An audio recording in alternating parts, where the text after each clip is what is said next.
Mister ladies YouTube ரசிக பெருமக்களே, ஒரு மிக முக்கியமான ஒரு செய்தியை இன்றைக்கு உங்களோடு பகிர்ந்து கொள்ள இருக்கிறேன். பல் அதனுடைய முக்கியத்துவம் என்ன என்பதை நாம் பலர் உணர்வதில்லை. அது பாதித்த பின்னால்தான் பல்லை பற்றி நாம நினைக்கிறோம். ஒரு பழமொழி உண்டு தமிழ, பல்லு போனா பவுஷு போச்சின்னு ஒரு பழமொழி உண்டு. பவுஷு என்பது அது ஆந்திர நாட்டை சேர்ந்த ஒரு சொல்லு. பவுஷுன்னா தோற்றம், அழகு, பொலிவு. பல்லு போனா பவுஷு போச்சு. தமிழ்ல இன்னொரு பழமொழி இருக்குது, பல்லு போனா சொல்லு போச்சு. பல்லு போனா என்ன போச்சு? சொல்லு போச்சு. ரொம்ப அழகா குதம்பை சித்தர் பாடுவார்.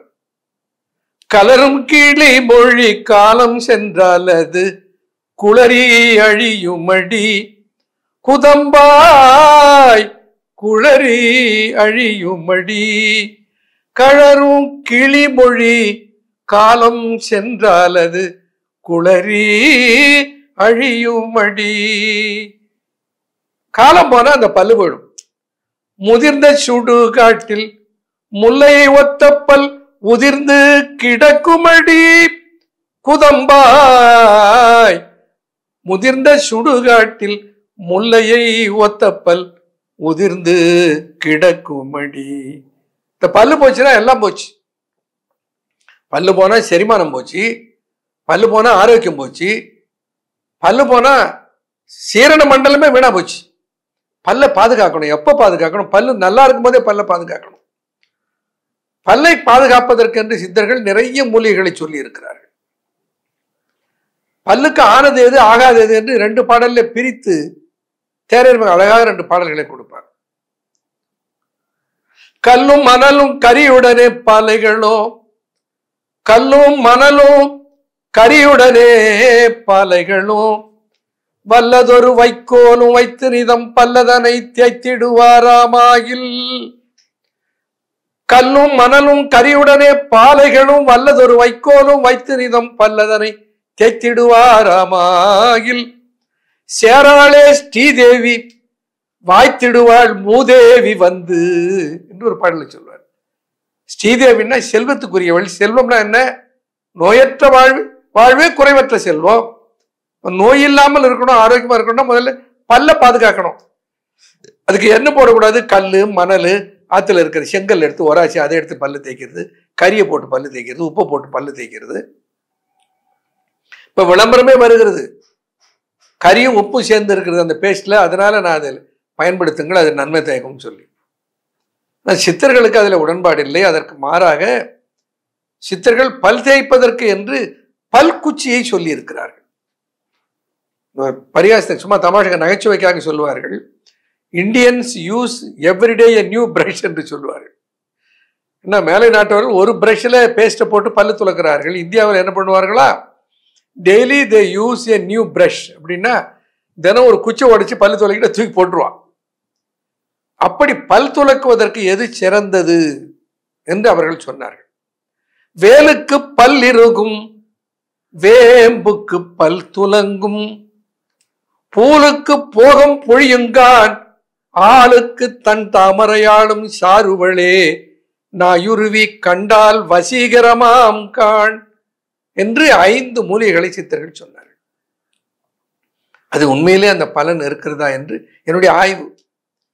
வேலினாலே பல் துளைக்கினால் வேலுக்கு பல் இறுகும், வேம்புக்கு பல் துலங்கும். வேம்பு போட்டு தேய்த்தா பல்லு பளபளன்னு ஆகும். ஆராய்ச்சி. வேலுக்கு பல் இறுகும், வேம்புக்கு பல் துலங்கும். பூலாக்குச்சி என்று ஒன்று இருக்கிறது, பூலா தழைன்னு சொல்லுவாங்க. அது அந்த தழையை முடிக்கு அரப்பு தழை செய்வதில் பயன்படுத்துவார்கள். இந்த பூலா குச்சி இருக்கு பாருங்க, அதை பயன்படுத்தி பார்த்தீங்கன்னா அந்த நுனி, அந்த குச்சி எடுத்துட்டு பல்ல மென்னம்னா அந்த பிரஷ், அந்த நுனி அப்படி ஒரு அருமையான பிரஷாக இருக்கும். பூலுக்கு போகம் பொழியும் கான், நல்ல போக ஆற்றலை கொடுக்கும். ஆளுக்கு தண்டாமரையாளும் சாருவளே, தண்டாமரையில் இருக்க லட்சுமி வாசம் செய்வாள். நாயுருவி கண்டால் வசீகரம். அவங்க நாயினுடைய வேர் இருக்கு பாருங்க. நாங்கெல்லாம் சின்ன வயசுல எங்க தாத்தா தோட்டத்துக்கு போகிறோம், அந்த நாயுருவி செடியை பிடுங்குவார். ஒரு கட்டையில வச்சு அந்த வேரை நறுக்கிட்டு அதில் பல் துலக்குவார். அந்த வேரை மென்னுட்டு பல்லு துலக்குவார். நாயுருவி வேரிலே பல காலங்கள் நான் பல் துலக்கி இருக்கிறேன், வேலங்குச்சியிலே பல் துலக்கி இருக்கிறேன், ஆலம் விழுதிலே பல் துலக்கி இருக்கிறேன். இதையெல்லாம் எப்படி மக்களுக்கு கிடைக்க செய்வது என்பதிலே தொடர்ந்து செய்த ஆராய்ச்சியிலே டென்ட் என்று ஒன்றை உருவாக்கினேன். தந்த், தந்தம், தந்தம் என்று பல்லுக்கு ஒரு பெயர். அந்த தந்தத்தை, தந்த் என்பதை தந்த், DENT, தந்த், தந்தம், அந்த தந்த் என்ற பெயரிலே உருவாக்கினேன். தலைமுடி கொக்குக்கு ஒக்க நரைத்து கலகலன பல் கட்டது விட்டு தளர் நடைப்பட்டு தடி கொடு தத்தி தடுமாறி. தலைமையர் கொக்கு கொக்க நரைத்து கலகலனப்பல் கட்டது விட்டு தளநடைப்பட்டு தத்தடியிட்டு தடுமாறி தடி கொடு தத்தி கக்கல் பெருத்தி டசர்ம விக்கி சட்டி எடுத்து சளி மிகுத்து பித்தமும் முற்றி பல காலம் தனதனதத்த தனதனதத்த தனதனதத்த தனதனதத்த தனதனதத்த தனதான அருணகிரி பெருமான் சொல்லுவார். இந்த பல்லு கலகலகலன்னு ஆடுதான். தொந்தி சரிய மயிரே வெளிர நிறை சந்தம் அசைய முதுகே வளைய இதழ் தொங்க ஒருகை தடிமேல் பரமகளிர் நகையாடி தொண்டு கிழவன் இவனார் என முருக இருமல் கிண்கிணன முறையே குழற விழி துஞ்சு குருடுபடு செவியாகி. அருணகிரி பெருமான் அவ்வளவு அழகாக அந்த முதுமையில் இருக்கிற தோற்றத்தை வர்ணிப்பான். இந்த பல்லு என்னதான் தந்தம் அசைய, தந்தம்னா தந்துன்னா பல்லு, யானைக்கு தந்தம்னு சொல்றேன் இல்ல, தந்தம்னா பல்லு. இந்த பல்லு அசைகிறது. இப்போ அதுக்கு ஒரு பற்பொடியை உருவாக்கினேன், ஒரு பற்பசையும் உருவாக்கினேன். இந்த பற்பொடி, பற்பசை, பற்பசை, பற்பொடி முதல்ல சொல்றேன். இந்த பற்பொடியில என்னென்ன மூலிகைகள் இருக்கிறது இப்ப நான் சொன்ன பாருங்க. ஆள் இருக்கிறது, வேல் இருக்கிறது, பூலாத்த குச்சி தழை இருக்கிறது, ஆலம் விழுது இருக்கிறது, நாயுருவி இருக்கிறது, வேர் இருக்கிறது, அதனோடு திரிபலாய் இருக்கிறது. இந்த மூலிகைகள் எல்லாம் சேர்த்து ஒரு பல்பொடியை உருவாக்கினேன். என்ன ஆச்சரியம், இந்த சென்சிட்டிவ் டூத்ன்னு சொல்ற மாதிரி கம்மு, பல்லு கூசுது கூசுது, எதை சாப்பிட்டாலும் பல் கூச்சுது. ஒரு குளிர்ச்சியான பொருளை சாப்பிட முடியல, சூடான பொருளை சாப்பிட முடியல, பல்லு கூச்சம். அதுக்கு அன்றாட ஒரு பற்பசையை பயன்படுத்துகிறவர்கள் இருக்கிறார்கள். ஆனா இயற்கையான மூலிகை ஒரு மாதம் பயன்படுத்தினா பல்லு கூச்சம் ஓடி போயிடுது. இது முக்கியமான ஒரு வரப்பிரசாதம். அந்த சக்தியை கொடுப்பது எது? இந்த மூலிகைகளிலேயே ஆலம் விழுதுக்கு அந்த சக்தி இருக்கிறது. தனி ஆலம் விழுதை எடுத்து தொடர்ந்து ஒரு மாதம் பல் துலக்கி கொண்டு வந்தால் பல் கூச்சம் ஓடி போயிடும். ஆகையினாலே ஆலம் விழுதை இதில் சேர்த்தோம். பல்ல ஆட்டம், சிலருக்கு பல்ல என்ன செய்யும், ஆடும். பல்ல ஆட்டம் அப்படியே நின்று விடுகிறது. ஏன்னா வேலுக்கு பல் இருக்கும், வேம்புக்கு பல் துலகும். வேலம் பட்டை இருக்கிறது, வேலம் பட்டைக்கு பல்லை இறுக்கி பிடிக்கிற தோற்பு ஆற்றல் இருக்கிறது. அந்த வேலம் பட்டை அதில் சேர்த்தோம். இப்படி சித்தர்கள் சொல்லி இருக்கிற ஒவ்வொரு மூலிகைகளையும் ஆராய்ந்து ஆராய்ந்து இந்த லவங்கத்தினுடைய ஆயில் இருக்கிறது, லவங்கம், அந்த கிளவ் ஆயில், இன்னைக்கு பற்பசையில எல்லாம் கிளவ் ஆயிலை சேர்க்கிறார்கள். அது பல்லிலே இருக்கிற கிருமிகளை எல்லாம் கொன்று வீழ்த்துகிற ஆற்றல் அந்த கிளவ் ஆயிலுக்கு உண்டு. இந்த கிளவ் ஆயிலை இதில் நாம் சேர்க்கிறோம். அந்த டென்ட் என்கின்ற பற்பொடியை எப்படி பயன்படுத்துவது? அது மிக நைஸான பவுடர். அந்த பவுடரை கையில தேவையான அளவுக்கு எடுத்துக்கொண்டு நம்முடைய ஆட்காட்டி விரலினாலே தொட்டு 8 திசைகளிலே தேய்க்க வேண்டும். அது எப்படி? ஒன்று, எதை தேய்க்க வேண்டும்? பல்லு அல்ல, கம்மை. எங்க பார்ட்னர் சொல்லுவார், டேய் பல்லு நல்லா இருக்குன்னா பல் தேய்க்காதரான்னு சொல்லுவார். எங்களுக்கு சிரிப்பு வரும். என்னதாத்தா பல்லு நல்லா இருக்குன்னா பல் தேய்க்காதுன்னு சொல்றீங்க? ஆமாண்டாங்கவா, பல்லு தேய்க்காத, எகிரத்தேய், ஈரத்தேய். செடி நல்லா வளரணும்னா வேருக்கு தண்ணி ஊற்றணும், செடி மேல தெளிக்கப்படாது. வேருக்கு தண்ணி ஊற்றினாதான் அது செடி வளரும். வேறு பல்லுக்கு எங்கே இருக்கிறது? இந்த ரூட் கனால் ட்ரீட்மெண்ட்னு சொல்றாங்கல்ல, டூத் ரூட்.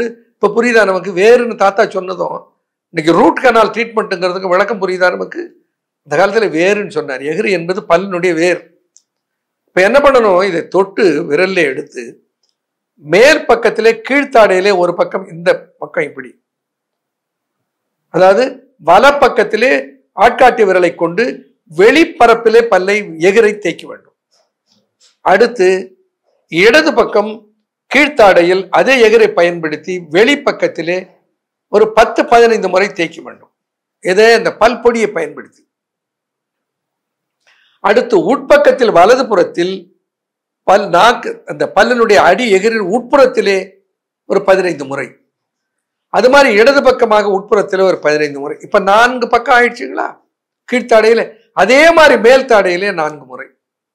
இப்ப 8 வகையிலே இந்த பல்லை தேய்க்க வேண்டியிருக்கும். எதை தேய்க்கணும்? எகிரை தேய்க்கணும். எகிரை தேய்த்தா என்ன ஆச்சரியமாக இருக்கும் நீங்க பாருங்க. நீங்க பயன்படுத்தி பார்த்தீங்கன்னா நீங்க சொல்லுவீங்க, இந்த பல்லை கொப்பளிச்சு துப்பி விட்டு அப்படி தேய்ச்சிங்கன்னா கீச்சு கீச்சுன்னு பக்கத்தில் இருக்கிறவங்க சத்தம் கேட்கும். அவ்வளவு தூய்மை அடைந்து விடும் அந்த பல்லு. எந்த பல்லினுடைய பசையிலும் இல்லாத ஒரு ஆற்றல், எந்த பல் பொடியிலும் இல்லாத ஒரு ஆற்றல் இந்த பல் பொடிக்கு இருக்கிறது. ஆடுகிற பல்லை ஆட்டத்தை நிறுத்திவிடும், பல் ஆட்டத்தை நிறுத்திவிடும். ஆச்சரியமாக இருக்கிறது. ஆடுகிற பல் ஆட்டத்தை நிறுத்தி விடுகிறது. எகிரில இருக்கிற வீக்கம், எகிரில இருக்கிற குருதி வருதல், எகிரில சீழ் வருதல், எகிரில ரத்தம் வருதல் அவைகள் நின்று விடுகின்றன. பல்லுல இருக்கிற கூச்சம் போய் விடுகிறது. பல்லு பலமாக எகிரோடு ஒட்டி பதிந்து கொள்ளுகிறது. இந்த பல்லு ஆயுள் முழுக்க உனக்கு விழாம நிற்கும். எங்க பாட்டி அப்பெல்லாம் வயல்ல கரும்பு போடுவோம், அந்த நாட்டு கரும்பு. அவங்களுக்கு அப்ப 90 வயது. வயலுக்கு போயிட்டு வந்து கரும்பு எடுத்து வரலன்னா அப்படி கோச்சிப்பாங்க. கடிச்சு அப்படி இழுத்தாங்கன்னா அவ்வளவு நீட்டு பட்டை அப்படியே வரும். 90 வயசுல இந்த பல்லு அவ்வளவு பலமாக இருந்தது. காரணம், அவர்கள் ஈரை தேய்த்தார்கள், எகிரை தேய்த்தார்கள். ஈரை தேயுங்கள். ஈரை தேய்ப்பதற்கு ஒரு நல்ல பற்பொடியை நான் தந்திருக்கிறேன். என்னுடைய பெயரே டென்ட். டென்ட்னா தந்த், தந்தனா தந்தம், பல், DENT, டென்ட். பயன்படுத்துங்கள். இதனால்தான் நான் சொல்றேன், தவறாமல் இந்த மருத்துவ குறிப்பேட்டை வாங்குங்கள். அதிலே அவ்வளவு செய்தி இருக்கிறது, பயன்படுத்துகிற முறை இருக்கிறது. ஒன்றும் அது பெரிய அதிக விலை இல்லை, வெறும் 150 ரூபாய். அது ஒரு என்சைக்ளோபீடியா மாதிரி. வணிகத்துக்காக சொல்லவில்லை, தயவு செய்து புரிந்து கொள்ளுங்கள். அது பயன்படுத்துகிற சூட்சுமம் அதில் இருக்கிறது. உங்கள் வீட்டிலே இருந்து ஒரு 100கணக்கான நோய்களுக்கு நீங்களே மருத்துவராகிற அளவுக்கு அதிலே மருத்துவ செய்திகள் இருக்கிறது. ஆகையினாலே அதை வாங்கி பயன்படுத்திக் கொள்ளுங்கள்.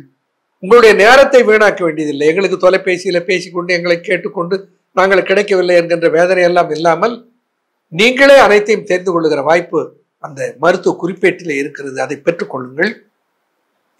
பல்லை பாதுகாத்து பவுஷோடும் சொல்லோடும் நலமோடும் வாழ்வோம். நன்றி, வணக்கம்.